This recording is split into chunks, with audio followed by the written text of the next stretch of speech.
Welcome to global Guru classes. आज हम बात करने जा रहे हैं इकोनॉमिक्स के बारे में।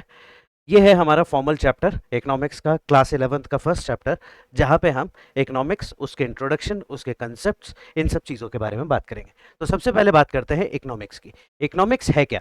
Study of human behaviour.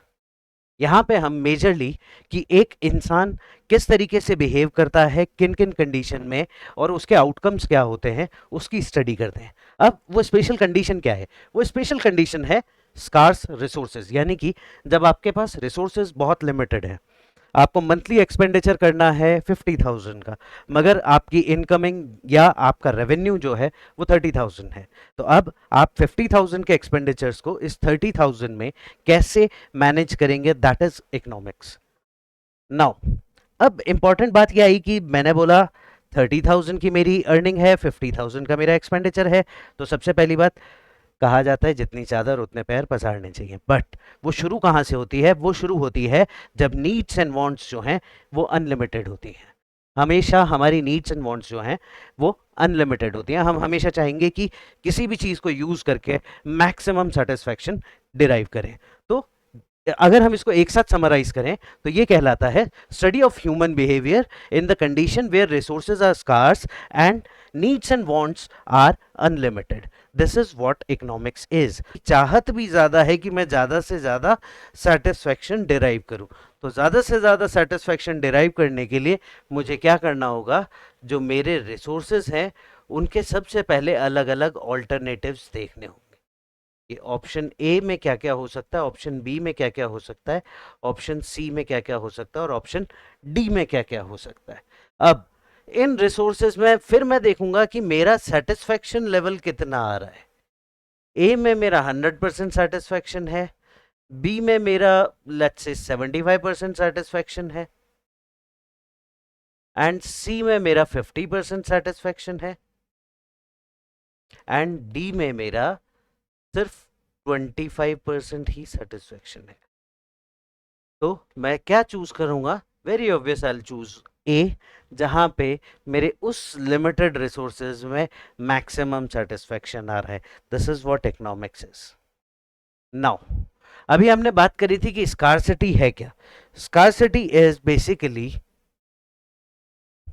जहां पे हमारे पास रिसोर्सेज जो हैं, जैसे कि मनी हुआ या किसी चीज को प्रोड्यूस करने के लिए रॉ मटेरियल्स हुए, वो चीजें जब हमारे पास कम होती हैं उस कंडीशन को हम कहते हैं स्कार्सिटी। इसकी अगर एक डेफिनेशन की बात करें, scarcity means there are not enough resources. Important चीज क्या है? नॉट इनफ रिसोर्सेज, जैसे कि मनी, टाइम, मटेरियल। अब इन सब चीज़ों से करना क्या है? इन सब चीज़ों से मुझे करना है सेटिस्फाई नीड्स एंड वांट्स। जो हमारी नीड्स एंड वांट्स हैं उनको सेटिस्फाई करना है। बिकॉज अगेन बात वहीं आ जाती है, आपको लग रहा होगा क्योंकि मैं बार बार इस चीज़ को रिपीट कर रहा हूँ कि रिसोर्सेज जो हैं वो लिमिटेड है, रिसोर्सेज जो लिमिटेड हैं। हाँ जी, मैं रिपीट कर रहा हूँ, और ये बार बार आपकी बुक में भी रिपीट होगा, बार बार आपके कोर्स में भी रिपीट होगा, हर डेफिनेशन में भी ये बार बार रिपीट होगा। बिकॉज इकोनॉमिक्स बात ही इस चीज़ के बारे में करता है कि जब आपके पास रिसोर्सेज लिमिटेड हैं, यूजेस ज़्यादा से ज़्यादा हैं, और उनको कैसे प्रैक्टिकली बहुत अच्छे तरीके से मैं इम्प्लीमेंट कर सकता हूँ, that is what economics is. अब स्कार्सिटी की जब हम बात कर रहे थे तो हमने एक इंपॉर्टेंट बात इसमें पकड़ी थी कि there are not enough resources. Resources कम हैं। अब रिसोर्सेज के एग्जाम्पल की बात करी तो रिसोर्सेज के एग्जाम्पल आया मनी, टाइम, मटेरियल। अब ये मटेरियल मटेरियल कुछ भी हो सकता है, इसको आप मान के चलिए ये रॉ मटेरियल की बात हो रही है। रॉ मटेरियल वो मटेरियल जिससे कि आगे हमारे यूज होने वाली चीजें बनाई जा सके। यहाँ पे हमने बात कर लिया था कि इनफ रिसोर्सेज नहीं है। रिसोर्सेज में क्या क्या आता है? Time, material, money. और इससे हम करेंगे क्या? सेटिस्फाई करेंगे अपने वांट्स और नीड्स को। क्योंकि रिसोर्सेज लिमिटेड हैं तो हमें क्या करना पड़ेगा? We need to make choices. किस बारे में चॉइसेस करनी पड़ेंगी? About how to use them. This is what scarcity is. आगे हम बात करते हैं कि स्कार्सिटी इकोनॉमिक्स में इतना मैटर क्यों करती है, इतना इम्पोर्टेंट क्यों है स्कार्सिटी। तो इसके बारे में बात करने से पहले हम अभी तक एक बात समझें कि scarcity is the basic thing जिसको ध्यान में रखते हुए हम पूरी इकोनॉमिक्स को कैलकुलेट करते हैं। Now scarcity is the starting point of economics. यहाँ से शुरुआत ही स्कार्सिटी से होती है। हमने बात करा था कि रिसोर्सेज जो हैं वो लिमिटेड है, यानी कि स्कार्सिटी है, कमी है हमारे पास। फिर उसके बाद अब हमें ये ध्यान देना है कि क्या डिसीजंस हम लें, ट्रेड ऑफ करें किस चीज़ को। जब हमने पिछली बार में बात करी थी तो A B C D 3 option देखे थे, जिसमें ए जो था वो मैक्सिमम हमारे को सेटिस्फेक्शन दे रहा था और मिनिमम सेटिस्फेक्शन हमारे को डी दे रहा था। फिर हम धीरे धीरे ऑप्शंस को एलिमिनेट करते गए और हमारे पास एक बेस्ट ऑप्शन अवेलेबल हुआ जो कि था ऑप्शन ए। तो यही चीज़ है कि हमें किन चीज़ों को प्रायोरिटाइज करना है, ट्रेड ऑफ मतलब जो ये हमने तीनों ऑप्शन कैंसिल करे कि किन चीज़ों को छोड़ के हम किस चीज़ को प्रायोरिटी दे रहे हैं। That is trade off and prioritize. Now you can't buy everything you want with limited money. ऐसा है, बहुत लोगों को बहुत कुछ चाहिए, बहुतों को फरारी चाहिए, बहुतों को पोर्शे चाहिए, और भी बहुत सारी चीज़ें हैं जो लोग बागों को चाहिए, मगर क्या हमारे पास उतना मनी है? नहीं, हमारे पास जो है लिमिटेड मनी है। तो लिमिटेड मनी में मैक्सिमम सेटिस्फेक्शन हम लोग कैसे कर सकते हैं, वही चीज़ इकोनॉमिक्स कहलाती है। फिर उसके बाद एक सबसे बड़ी बात आती है कि यार हम इंडिया के अंदर फरारी क्यों नहीं बना लेते, या इंडिया के अंदर हमारे पास बोइंग का मैन्युफैक्चरिंग प्लांट क्यों नहीं है, हम क्यों नहीं अपने देश में सब कुछ बना सकते हैं, क्योंकि हमारे पास तो टेक्नोलॉजी भी है, हमारे पास और भी बहुत सारी चीज़ें, बहुत सारे लोग हैं, बहुत सारी क्वालिफिकेशन है और सुपर इंटेलिजेंट लोग हैं। शायद इस बात को बोलने में गलत नहीं होगा कि हम वर्ल्ड में डॉक्टर्स, इंजीनियर्स, प्रोफेसर्स इनकी कैपिटल हैं, मगर सिर्फ लोगों से हमारा काम नहीं चल जाएगा, हमें बहुत सारे रिसोर्सेज और लगेंगे, टेक्नोलॉजी लगेगी, हमारे को रॉ मटेरियल लगेगा। तो हर कंट्री सब कुछ नहीं बना सकती, क्योंकि या तो उनके पास वर्कर लिमिटेड हैं, या लैंड लिमिटेड है, या रिसोर्सेज जैसे कि रॉ मटेरियल ये लिमिटेड है। ठीक है, फिर बात करते हैं, इसको एक एग्जाम्पल से समझते हैं। एग्जाम्पल समझाने के लिए थोड़ा सा इसको जूम कर देता हूं मैं। जस्ट ट्राई टू थिंक कि हमारे पास एक स्कूल बस है। ठीक है, स्कूल बस में हमारे को 60 स्टूडेंट्स बिठाने हैं। अब स्कूल बस की कैपेसिटी नहीं है 60 स्टूडेंट्स की, तो मैक्सिमम हम कितने बिठा सकते हैं, उसमें सीट ही 40 स्टूडेंट्स के लिए अवेलेबल है। अब क्या करेंगे, या तो कुछ स्टूडेंट्स जो हैं वो बस छोड़ के पैदल जाएंगे, या फिर नेक्स्ट बस का वेट करेंगे, या फिर हमने देखा होगा बहुत सारों को पुश कर करके और ये जो एक्स्ट्रा 20 स्टूडेंट्स हैं इनको हम बस में लेके जाते हैं। तो this is what scarcity is, कि हमारे पास सीट्स लिमिटेड है और बैठने वाले स्टूडेंट्स ज़्यादा हैं। तो इससे आपको समझ में आ रहा होगा स्कार्सिटी क्या है, इससे आपको समझ में आ रहा होगा इकोनॉमिक्स क्या रोल प्ले करती है। फिर हम बात करते हैं, जब बात आई स्कार्सिटी की तो हमने देखा कि बहुत सारे ऑप्शंस थे, उन ऑप्शंस में से हमने कुछ चूज करे जो हमारे लिए बहुत ज़्यादा सूटेबल थे, जिससे हमारा मैक्सिमम सेटिस्फेक्शन आ सकता था। तो उस चीज़ को हम बोलते हैं choice. Choice means deciding between different options because we can't have everything। हम सब कुछ हमारे पास नहीं हो सकता, इसलिए हम क्या करते हैं, हम चूज करते हैं आउट ऑफ द ऑप्शंस कि क्या बेस्ट चीज हो सकती है। It happens when resources like money, time और गुड्स आर लिमिटेड। और जनरली हमने देखा है हमेशा या तो हमारे पास टाइम की कमी होती है, मनी की कमी होती है, या फिर अगर ये सब कुछ है तो सारी चीज़ें हमारे यहाँ अवेलेबल नहीं होती हैं।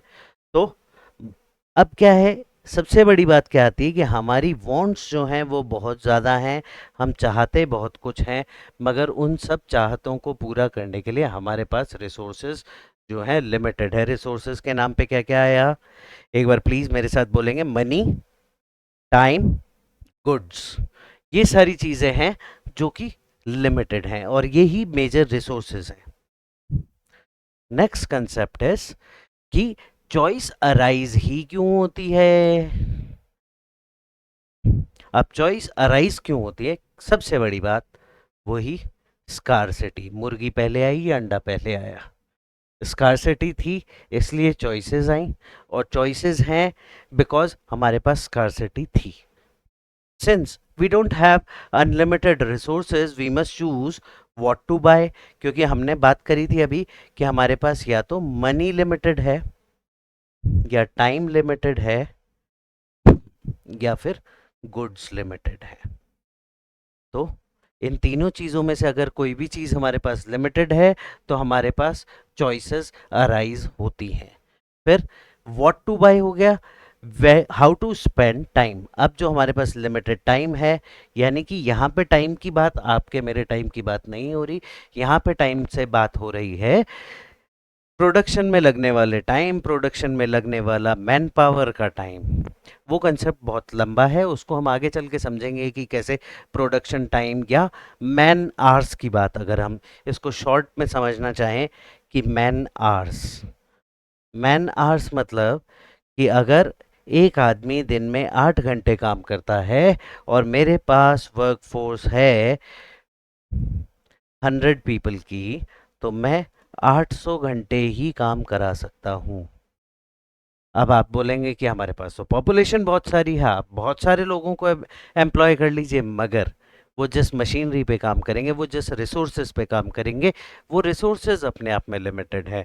हमारे पास एन नंबर ऑफ मशीनरीज नहीं है, हमारे पास एन नंबर ऑफ फैक्ट्रीज नहीं है, तो हमारे पास कहीं ना कहीं एक लिमिटेशन आ जाती है, इसलिए फिर चॉइस अराइज होती है। And last and most important is what to produce. जो हमने शुरू में बात करी थी, ऑप्शन था ए बी सी डी। ए हमें 100% सेटिस्फेक्शन दे रहा था, बी हमें 75%, सी हमें 50% और डी जो था वो 25% हमें सेटिस्फेक्शन दे रहा था। अब ये जो 75% का सेटिस्फेक्शन है वो भी तो हमारे लिए कम है, जब हमारे पास एक ऑप्शन है जो हमें 100% सेटिस्फेक्शन दे सकता है, तो हम चूज करेंगे इसको। तो व्हाट टू प्रोड्यूस, इसमें सबसे बड़ी बात आ जाती है कि हमारे पास किस चीज़ को प्रोड्यूस करने के लिए स्किल्ड लेबर है, उस स्किल्ड लेबर के काम करने के लिए मशीनरीज और टेक्नोलॉजीज अवेलेबल हैं, तो उन सब चीज़ों से जाके डिसाइड होता है व्हाट टू प्रोड्यूस।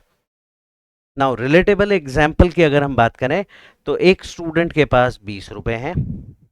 अब उसके पास चॉइसेस है, या तो उस 20 रुपए का समोसा ले ले, या उस 20 रुपए की कोल्ड ड्रिंक ले ले।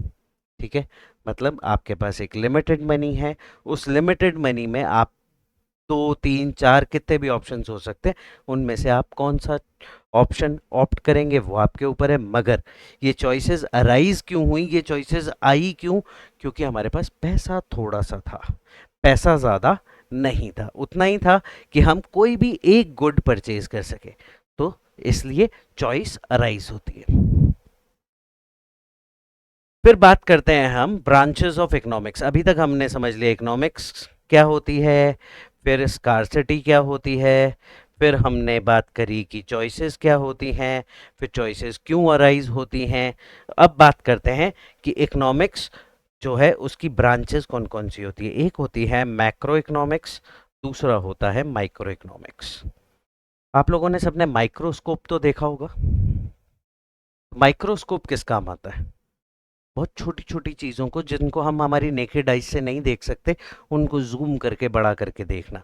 तो ऐसा ही कुछ इकोनॉमिक्स में माइक्रो इकोनॉमिक्स का कंसेप्ट है।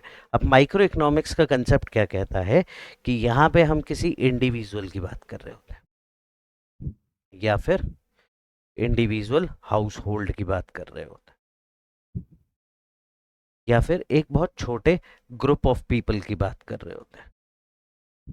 मगर इनकी सब की एक ही मेन क्वालिटी है कि ये सब बहुत छोटे हैं साइज में। स्मॉल है। वहीं जब हम मैक्रो की बात करते हैं, मैक्रो मीन्स होता है बड़ा। बड़ा यानी कि यहाँ पे हम बात कर सकते हैं किसी कंट्री के बारे में या ग्रुप ऑफ कंट्रीज के बारे में, या फिर हम बात कर सकते हैं किसी कंट्री के जीडीपी के बारे में, कि जीडीपी मतलब कि सारी टोटल पॉपुलेशन मिलके कितने रुपीस का प्रोडक्शन कर रही है, वो मैक्रो इकोनॉमिक्स के अंडर में आता है। तो अब आप यहाँ डिफरेंस समझ पा रहे होंगे। मैक्रो मीन्स बड़ा, जहाँ पे हम एक कंट्री को देख रहे हैं या ग्रुप ऑफ कंट्रीज को देख रहे हैं, उनकी जीडीपी को देख रहे हैं। जीडीपी मतलब क्या हो गया कि सारी पॉपुलेशन मिल के टोटल कितने रुपए का प्रोडक्शन कर रही है। फिर वहीं हम बात करते हैं माइक्रो इकोनॉमिक्स के बारे में। माइक्रो इकोनॉमिक्स क्या है? माइक्रो इकोनॉमिक्स मीन्स छोटा, जहाँ पे हम किसी इंडिविजुअल के बारे में, किसी हाउस होल्ड के बारे में या किसी हाउस होल्ड के ग्रुप्स के बारे में बात कर रहे होंगे, वो चीज़ें कहलाती हैं माइक्रो इकोनॉमिक्स के अंडर में स्टडी के लिए। नेक्स्ट, अब हम इसकी एक फॉर्मल डेफिनेशन के बारे में बात कर लेते हैं। Macro economics, it is the study of the economy. किस चीज़ की स्टडी है? सबसे पहली चीज़ ये है स्टडी।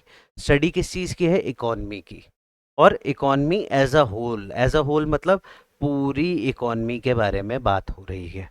और यहाँ पे हम एक बिगर पिक्चर इशू के बारे में बात कर रहे होते हैं, जैसे कि आपकी नेशनल इनकम कितनी है, आपकी कंट्री का जीडीपी कितना है, इन्फ्लेशन कितनी है, प्राइस लेवल्स क्या क्या हैं।